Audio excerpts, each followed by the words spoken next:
Більшість людей на Заході щиро не розуміє, чому війна в Україні – це не просто якийсь черговий регіональний конфлікт.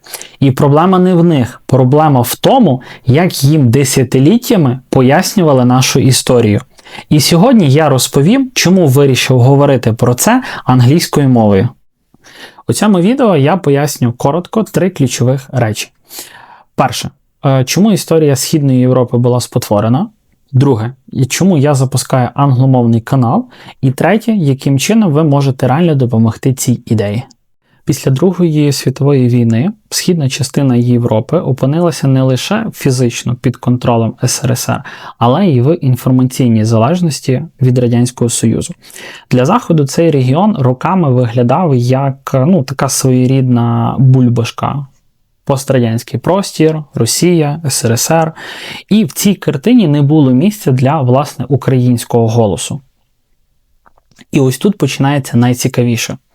Радянський Союз, а потім Росія десятиліттями, якщо можна сказати і сотнями років, формували зручний наратив, що Україна – це не щось окреме, не якась окрема історія, а частина, так би мовити, єдиного простору. І коли Україна почала відстоювати свою незалежність, у 91-му році виборола свою самостійність від Радянського Союзу і вже тогочасної Росії, світ часто просто не мав контексту, щоб зрозуміти, що, власне, таке є Україна. 2022 рік змусив світ побачити і замислитися, що таке загалом є Україна. Але навіть сьогодні я постійно бачу запитання, чому Росія досі не бачить Україну окремою державою? Чому ця війна не почалася саме в 2022 році? І чому це не просто політика?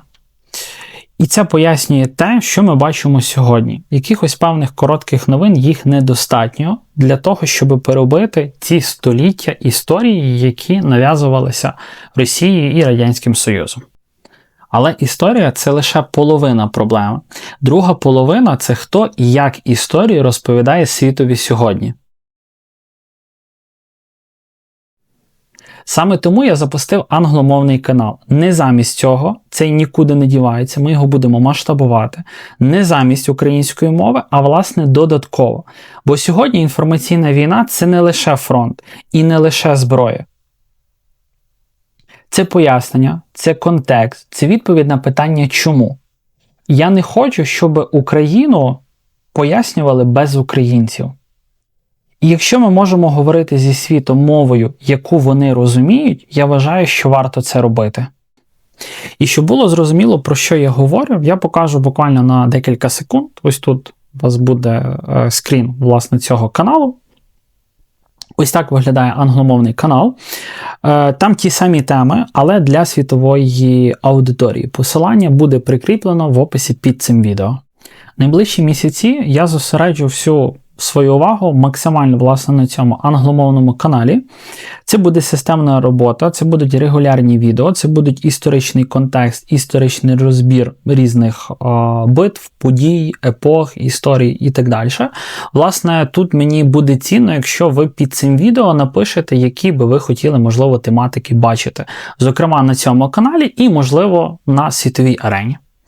Також аналіз, а не сенсації, не буде ніякого клікбейту. Клікбейт – це коли вам обіцяють щось одне або дуже якусь таку розпіарену тематику, а по факту це виявляється щось зовсім інакше. Цей канал нікуди не зникає, він, власне, залишається, щоб ми його могли далі спільно з вами розвивати. Для цього, власне, і потрібно, що ви хочете на ньому бачити. Тому в коментарі обов'язково напишіть свою власну думку. Але зараз важливо зробити ще один крок, щоб український голос був почутий, власне, поза нашою бульбашкою. Якщо вам близька ця ідея, підписка на англомовний канал, вона реально важлива. Навіть просто перегляд і підписка – це сигнал, що такий контент вам справді подобається і він є потрібний. Скажу чесно, такий формат – це час і ресурси. Зараз розвиток цього каналу здійснюється за рахунок ваших донатів і моїх власних внесків. Якщо ви маєте, справді реальну можливість підтримати канал донатом, посилання буде відповідно в описі цього відео.